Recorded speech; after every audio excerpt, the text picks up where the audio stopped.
We wish you a Irie Christmas.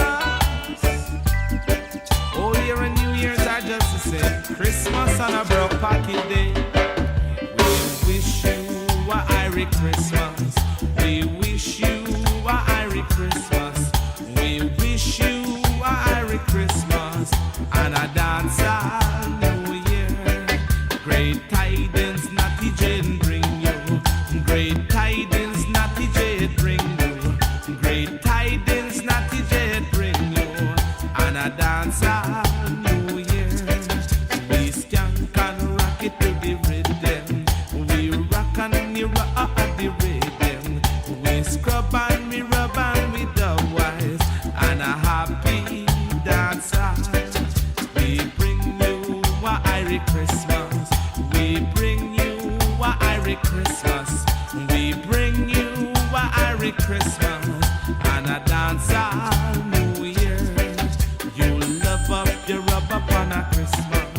You rub up, you scrub up on a Christmas. You rub up and you dub up on a Christmas and a dance all New Year.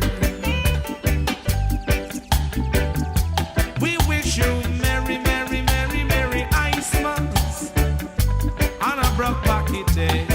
Not even 1 cent to buy a little toy. We dance and rock it to the ice ones. We rub it and scrub it to the ice ones. We rub it and dub it to the Christmas.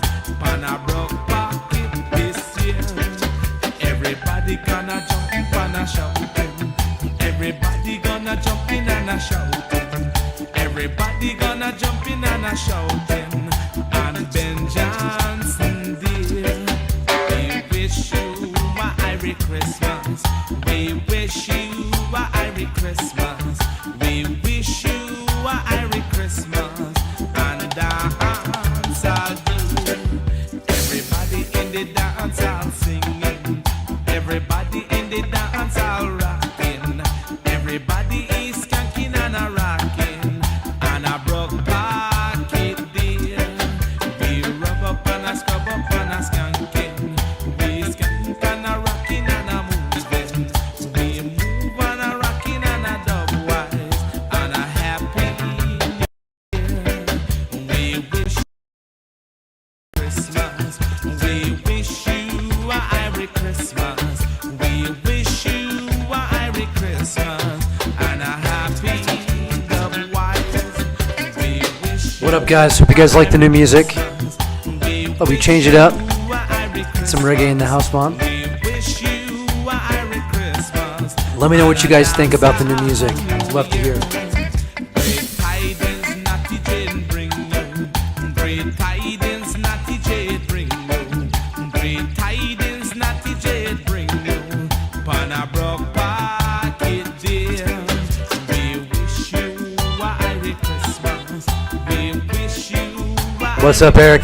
How's it going? We wish you a Steven, glad you like the new reggae Christmas music. Knew we needed to change it up. Darren's saying he loves the music, he wants to be at the beach. You and me both, man. You and me both. Either the beach or like a ski chalet, top of a mountain, getting ready to bomb, down with all my ski gear on. That's my happy place. Thanks, Steven. Which part of the UK are you from? Actually, little known fact, I studied at Oxford New College, studied Shakespeare. So spent a lot of time in the UK, ate a lot of fish and chips, drank a lot of Strongbow. It was a good time. Yeah, Alec, deck die house, my bruder.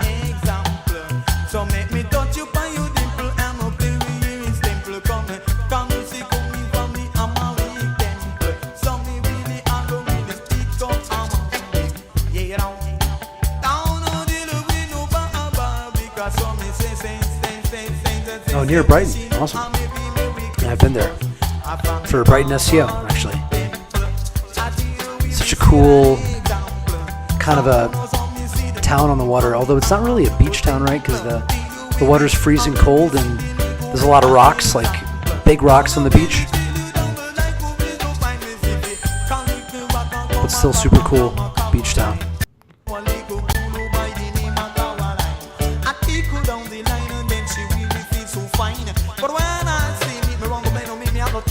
All right. Let's freaking do it.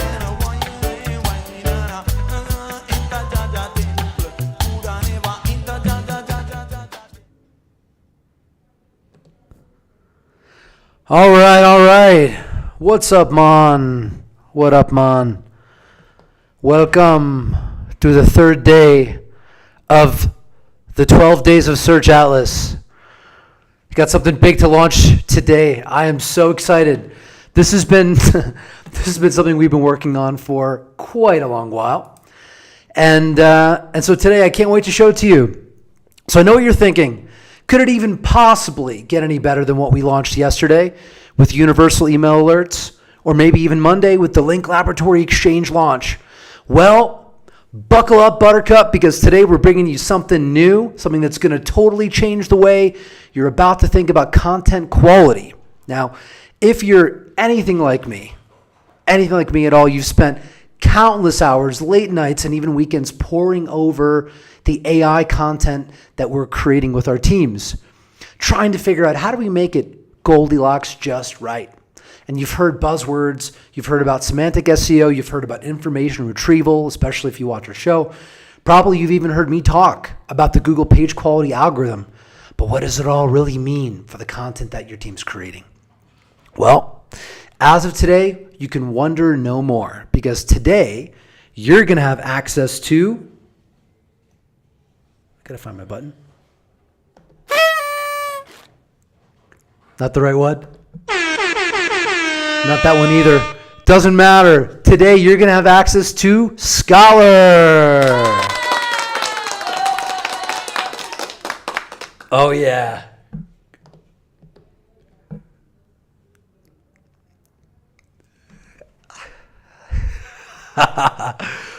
All right. So today we're going to meet Scholar. Scholar stands for Semantic Content Heuristics for Objective Language Assessment and Review. Yep, I went all in with that one. Now imagine being able to reverse engineer Google's thought process on your content. That is what Scholar is going to allow you to do. It's going to put your content under a microscope, only instead of finding germs and bacteria, you're going to be looking for areas to improve your content in the way that Google care about. It's like having Google search scientists just looking over your shoulder and tutoring you to word page 1. It grades your content for the adherence to the fundamentals of information retrieval systems, which we will look at today, and semantic SEO. So you can actually see how your content stacks up to Google's very own page quality algorithm. No more guesswork, no more subjective opinions about whose content is better than other people's content, just some clear data-backed insights on how to improve your content's value based on Google's patents and their literature. So today, let's take a look at how this scholarly tool works in action, and I promise you that you will learn something. If you don't learn something, you're going to have a good time anyways, okay? So let us shift gears, let us shift focus, let us get into that demo. Now, let's take a look at the comments. What do we got? Stephen Howe, you like to buckle up, Buttercup? Yeah, me too. We got a lot of hype. People are hyped about this. Alec loves when I mash that soundboard. Did you guys like the Gangster's Paradise intro? I mean, can anything be more iconic than that? Let's just bring that back one more time. Yeah, settle into that vibe today, because you guys are going to turn into straight up AI content gangsters by the end of this. All right. If you guys have any other suggestions for sound effects, please drop them in the comments. We're always looking to download new ones and enhance. But let's jump into Scholar without any further ado or sound effects. Let's dive in. Give me a sec to bring it up on the big cam. Boom. That is Scholar.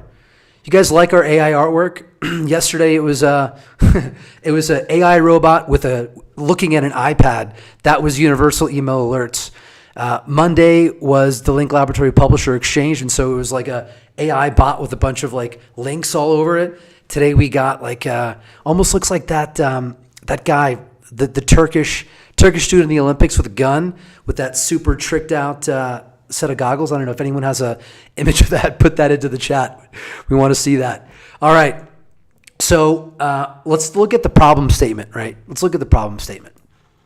Big problem is that most of the AI content out there, frankly, really sucks. And I think there's going to be a reckoning coming where we're going to see page one of Google, the AI content on there, you're going to slowly see it fall off, okay, over the next year. And so we've got to think about longevity. And in order to have longevity, our content can't suck. So the question really is like, how do we benchmark AI content quality? This question has been keeping us up late at night for the entire year.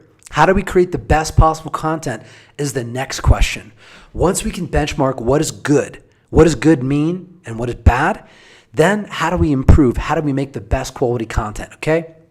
Now, before I dive into that, I want to show you guys something. As we did this, as we were looking at figuring out who has the best content, and we built Scholar, we actually went into our competitor tools and said, let's see how they stack up versus us. And guess what we found out? Search Atlas beat them in the benchmarks across all areas. So today we're going to look at what are those areas, but you'll see Search Atlas, we beat Vanilla GPT, Koala Writer, ChatGPT, Claude Vanilla, and then, well, not vanilla, but just without any additional enhancement, just using it to write content without any RAG or fine tuning. And then, of course, Surfer. Now, take all this with a grain of salt, okay? Because every single time you AI generate content out of a system, it doesn't always produce it in the exact same way, right? So those were the tests that we did. Probably we have to do more so we can create even more robust benchmarks. And I will say there's even stuff that we need to improve upon in our AI content generation, which is a big part of what we're doing with Goliath. We will talk more about that later, okay? So what does Scholar even stand for? Obviously, we know what the term refers to, but Scholar stands for Semantic Content Heuristics for Objective Language Assessment and Review. Oof, alphabet soup.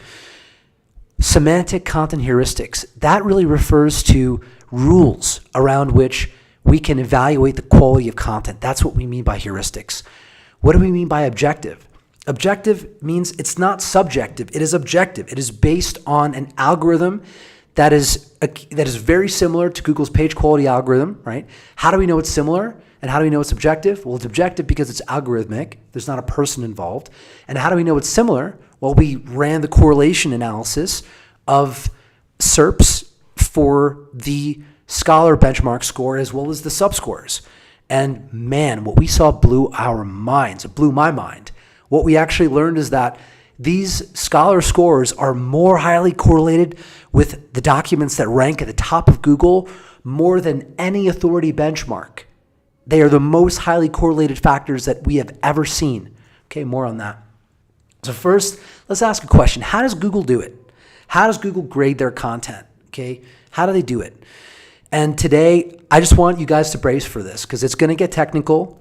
So hopefully you guys have got some eggnog or some coffee or some hot cocoa and feeling the good vibes because I want to get technical today. I don't want to dumb it down. I want to get into as much of the granularity around the technicals as we can because I want you guys to see what is actually going on behind the scenes, okay? Shy of giving you the actual code. The first paradigm I want you guys to adopt and to think about is think about Google as a library, okay? Imagine Google as the Library of Alexandria. In fact, they even call their content warehouse Alexandria, which refers to this epic library of biblical proportions, truly biblical. And each of those books is a document. And how does Google actually organize that information, right? Google is a blind librarian. They can't actually read and see the books. So they have to use algorithms and technology and information retrieval science to build the library and to read and decipher what is inside those books. This is the components of an information retrieval system. This is actually taken from an information retrieval systems textbook that I read earlier this year. And honestly, it's an amazing book. It's called Introduction to an Information Retrieval. And it was built and written, guess how long ago? Wasn't written in the last 5 years or something. This was written over 10 years ago. So the science of how to build search engines has been known for quite a long time. Why SEO tools don't go back to that primary data, to that science, is beyond me. but we are doing that work. It is hard work, and it's difficult to go back to school for such a PhD level subject, but I would say if you desire to win, and we do, that is what we must do. So let's look at what's happening here. We've got the user's query, which goes through their free text parser and spell correction layers, and there's actually other layers as well related to query disambiguation and query networks, query augmentation, which are not illustrated here because it would just be too much. And also, this is a generalized textbook that is not exactly Google, but we'll actually look at some of the patents too as well that help us understand more than what's in this visualization. And that query is now hitting this index, the Google index. Now, Google have all these documents that are running through parsing linguistics, and then into the indexers. And so when we're putting our query into this information retrieval system, there are multiple components that Google is using to evaluate the quality of these documents for the query that we put in. They score and rank those documents, and then they produce that as the results page. There are parameters that they use that we'll actually look at today, and Scholar is actually trying to reverse engineer what those parameters are. So one really interesting, and guys, I want to build up, okay? I'm going to start with some of the patents. Some of these are older patents that they filed in the earlier era, in the 2000s, that they used to build the knowledge graph, okay? So first, let's step into this unsupervised extraction of facts. Google has a knowledge graph, a knowledge database of factual information. This patent here helped us understand how do they actually, two things helped us see. One, how do they actually organize that knowledge graph? What are they looking at? And we can see that they have facts, they have facts IDs in their system, which every database system gives an ID to each fact or to each row and record. And those facts have attributes and properties. We're going to look at these. These are called triples. There are two types of triples. They're entity attribute value and subject predicate object triples. We will look at that more today. So this helped us understand more about the organization of this factual database. It also helped us understand that the researchers have questionable choice in music. I mean, Britney Spears, guys, come on. Like, why would you put Britney Spears as your example in the knowledge graph? Honestly, I find it frankly very offensive. Not a big fan. But you can see how they actually extract that information from web pages and gather that and structure that into the index. Then once they build up this database of facts, and I've seen some people estimate it at over 50 billion facts. It could be even larger than that. I'm sure it is. Facts about everything. Obi-Wan Kenobi, the toughest materials in the world, the number of moons of Saturn, whether Pluto is a planet. Like all these types of things are a part of that factual repository. And so when you build that repository, you have to purify it. You have to clean it. Anytime, I don't know if you guys have ever had to normalize data, but it's actually very hard and very challenging, and it requires sophisticated algorithms.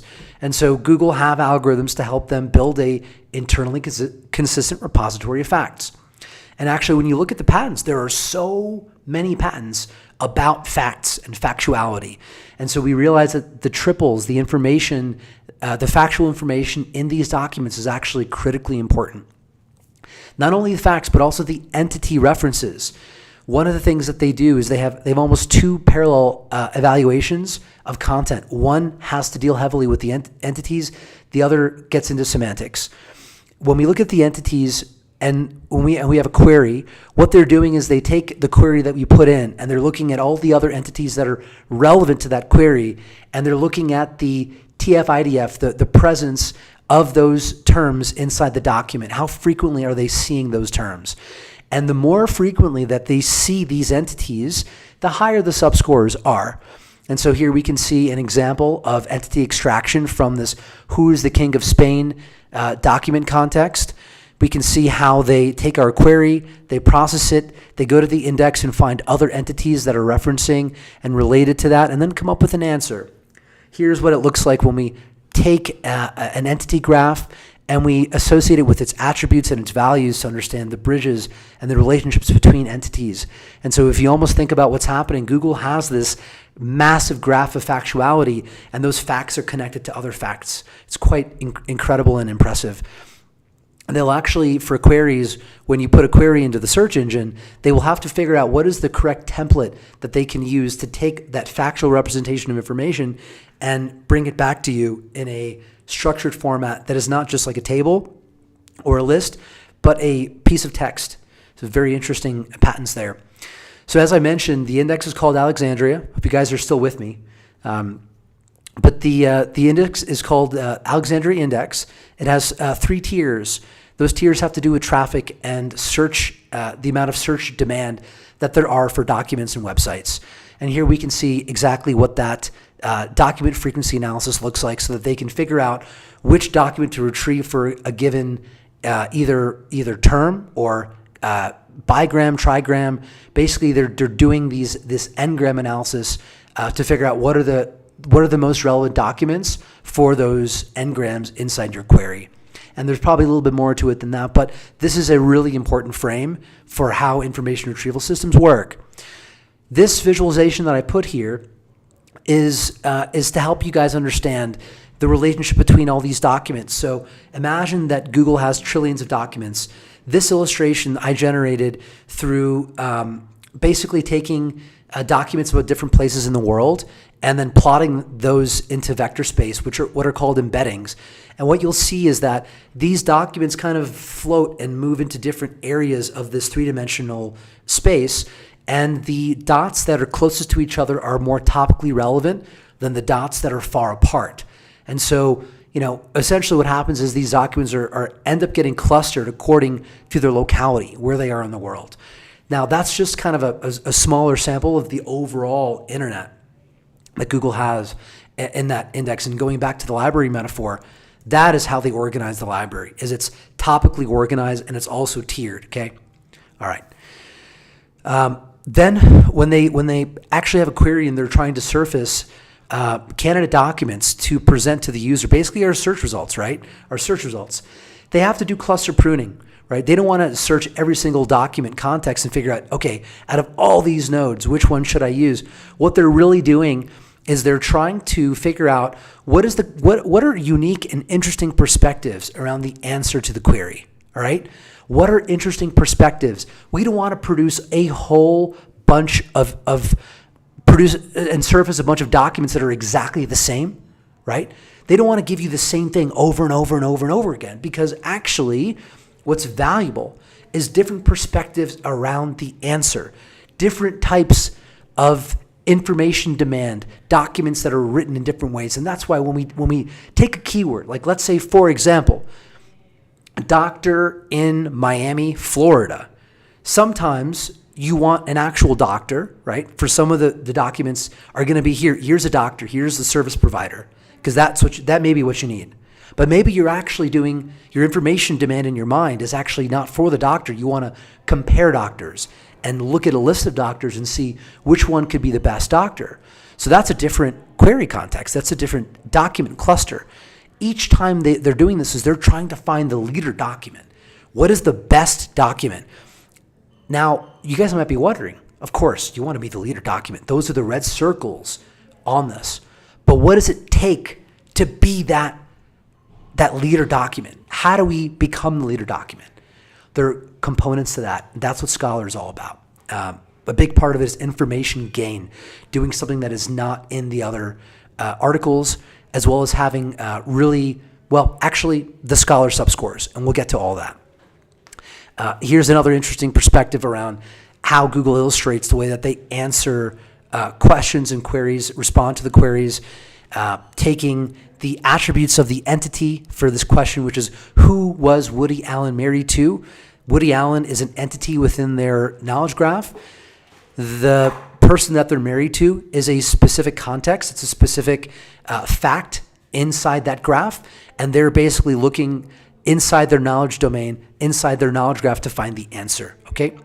And then they find the appropriate template that is satisfied by the information. They then generate a phrase to answer the query, and then they give that to you in the search results. So this is one way to think about the way that they're actually taking the query and the answer.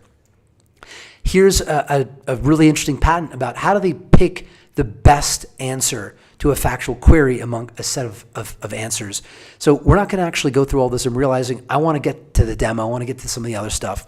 But this is also pretty interesting to understand some of the algorithms involved. We studied these patterns extensively when we were designing Scholar. And actually, I want to take a moment to give a couple shout outs, because we didn't do this. It wasn't all just me, okay?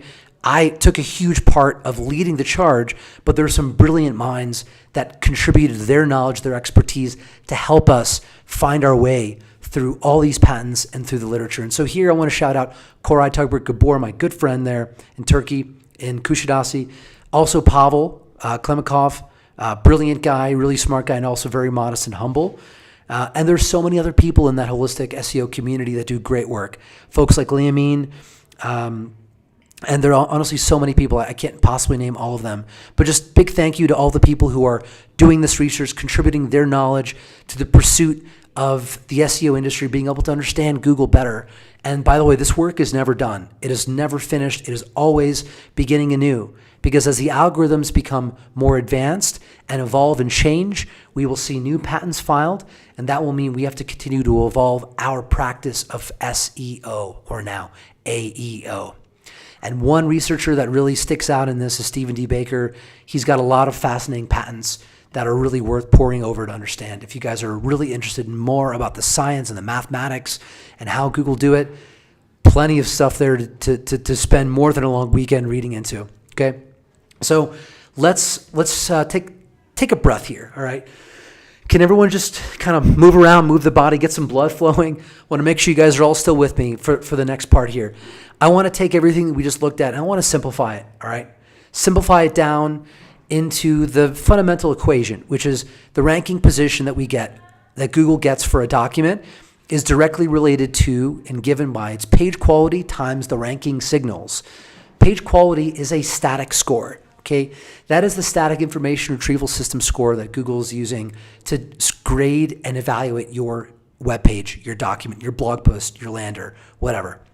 Your document is the term that we refer to it as a document. And then the ranking signals that are beyond that document. That ranking signal set includes authority-related metrics, user engagement metrics, click signals, your site quality metrics, so many other things. And so when we actually look at the equation, even though it seems simple, it's actually quite complex. It is a set of metrics. Some of them we can directly control. Obviously, page quality is entirely within our hands to create the best possible page quality through content clarity, through factuality, through showing human effort, through information gain, through contextual flow, through aligning with the user's informational demand and what Google thinks the informational demand is for the query. That's page quality. And there's some other factors too, like readability and humanness and some other things, but I will show you that in the next slide.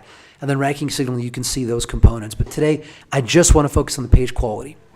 So when we talk about page quality, this is how it's being graded in Scholar. We're looking at these 9 scores. And I mentioned that these 9 scores we found are more highly correlated with ranking well in Google than any other score that we have evaluated. This is super exciting because it shows us something, which is that we're on the right path, right? The objective that we have, and I want you guys to know this, anyone that's watching this, I want you to know what our mission is. Our mission is to reverse engineer the Google algorithm.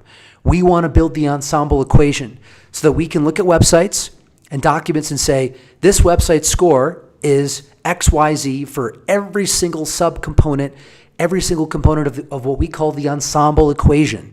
Each variable has a coefficient and a certain weighting. And when we stack and we put all of those variables together, we end up with a final document score, which should project the ranking position of any document. All right. Now, obviously, our math is not going to tie out to Google's math. But if we can come within 10% or 20% accuracy, that is a huge triumph in SEO and information retrieval science. That is our ambition. That is where we are going next quarter. I've said it now. Anyone who doesn't know where we're going with this, now you know. This is our mission. Like it or hate it. I want to show you guys actually some of the visuals behind the math that's taking place here. This is a amazingly written article that we're going to look at today inside Scholar, written by Koray. And what you'll see is that It is so good because of the contextual flow of the document. It starts with this query context around dehydration, which is what the article is about. It first moves into the first context, which is what is dehydration, right? And look at the semantic distance. What is semantic distance?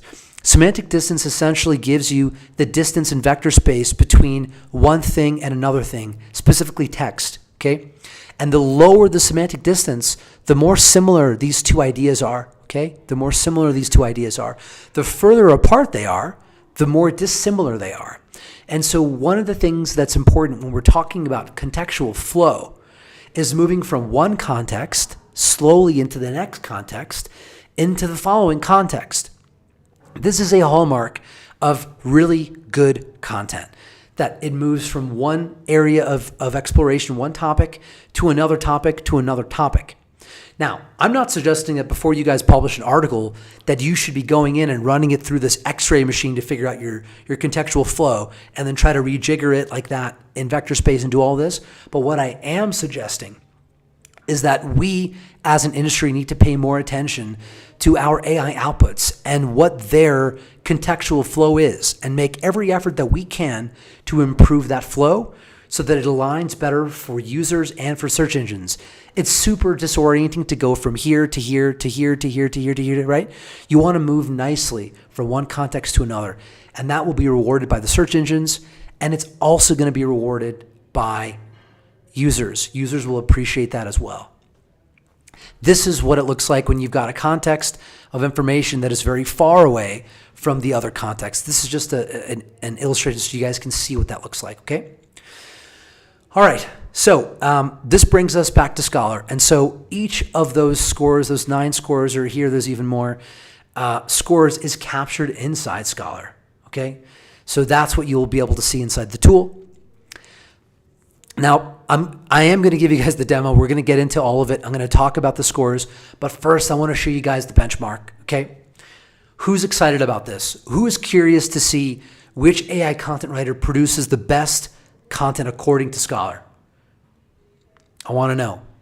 Who's fired up? Who wants to know the answer? Who wants to know the truth? Right? Remember, we've all just been arguing with each other. My content's better than your content. I've got better prompts than yours. Our content team, we've got a better fine-tuned model than you do. We fine-tune our model, but ultimately, how do you know who's the best, right? How do you know who's the best? We need some kind of objective evaluation, right, to do it.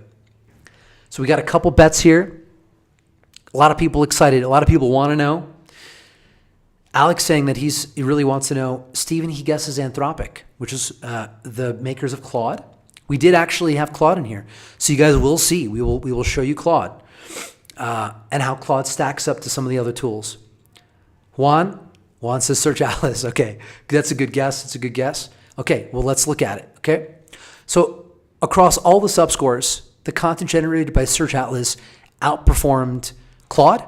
It outperformed some of our competitor AI content tools and even vanilla GPT.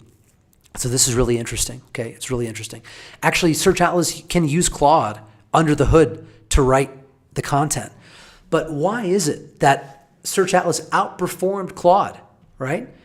In order to help you guys understand this, we will look at the demo, the tool, but first I want to show you guys the subscores, right? These subscores.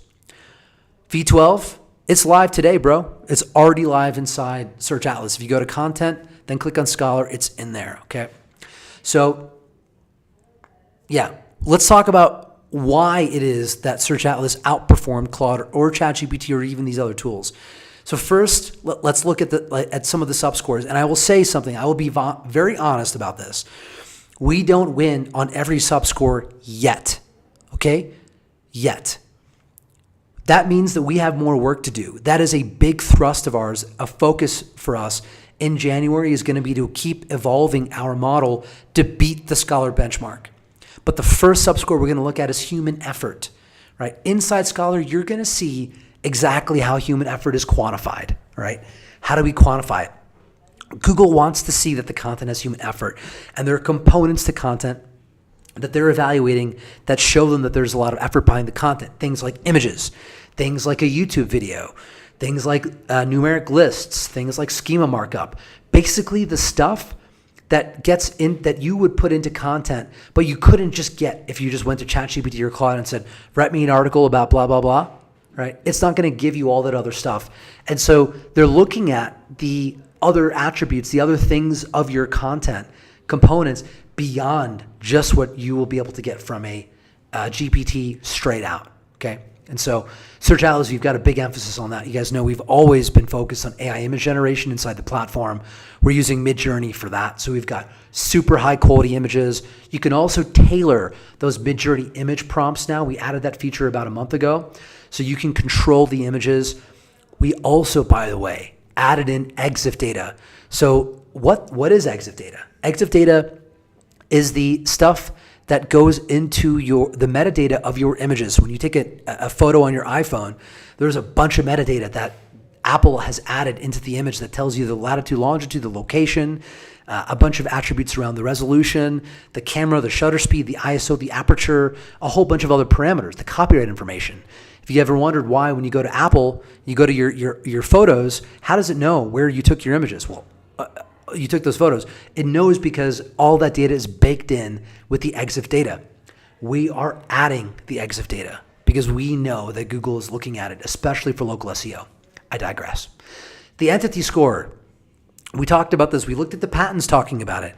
With Search Atlas, we've always been super focused on the entities and doing entity gain analysis.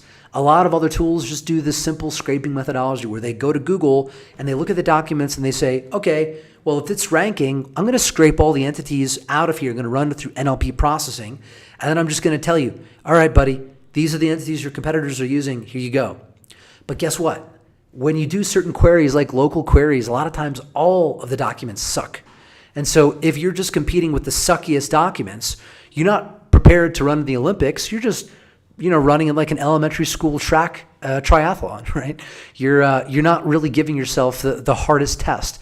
And so what are we doing here? Well, we're actually figuring out, how do we figure out what are the entities inside Google's knowledge graph? And so we're doing information gain. We figured out some APIs that Google have that we can use to take your keywords and the NLP data and enhance it to go beyond what is already on page one, to tap into their knowledge graph and give you those entities. So if you take a piece of content written in any other AI writer and you look at the score on that writer, then plug it into Search Atlas is going to shit all over it because it's missing a lot of the entities. In contrast, take an article AI generated in Search Atlas and plug it into one of those other tools, it's going to get a high score. Try it out, I promise. Information gain. I just talked about information gain, but a big part of information gain is giving Google something beyond what it already has in the knowledge graph, beyond what the other documents in search are providing to Google and to the users. So how do we do that? Well, to do that, we really need to go beyond what is in ChatGPT and what is in Claude. We have to do some form of retrieval augmented generation, or RAG. RAG is this idea that we can take other information data sets and, given the document context, the title, given what we're writing about, find factuality and information that deserve to be in this document that is not already represented by the search results. By just taking what's in search results, that's good, because we can then take all the facts that our competitors are advancing that are already in Google's knowledge graph, but it's important that we trump and we eclipse them, okay? Semantic relevance. This has a lot to do with the document vectors, the heading vectors between the query and the documents. We've really dialed this in. And now I want to show you one that we did not win on, okay? We did not win on readability. We know that readability is important. A lot of times when you use complicated or complex AI content generation tools, a lot of times the language outputs that are generated are actually not that readable. They're meant for like a more advanced audience. So when we think about readability, we're using the Fleisch-Kincaid score. And what we've done, because that score is actually it's a letter grade, we have to take the letter grade and normalize it between 1 and 100 to normalize it into a actual mathematical score that we can then use in our overall scoring. It's actually important that your content is readable.